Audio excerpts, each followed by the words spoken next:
ఎంత ఓర్పు లేకపోతే ఆ పద్మపీఠం మీద ఒక్కనాడు కాలు కదిపాడండి. ఒక్కనాడు ఎన్నాళ్ళు నించోనరా ఇలాగా, ఓ కుర్చీ వేయండి అని కూర్చున్నాడా, పడుకున్నాడా?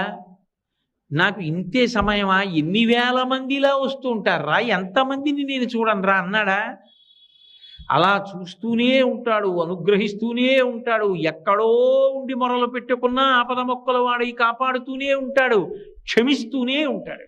అంత ఓర్పుతో రావాలి అవతారం. అందుకే మొదటే ఓర్పు పట్టి వచ్చింది.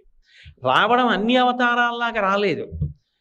భృగువు వెళ్ళి తంతే సహించి బయలుదేరాడు. అందుకే మీరు చూడండి, మొదట దయ కలుగుతుంది ఎప్పుడు మనిషికి. దయ కదిలితే కార్యం నడుస్తుంది.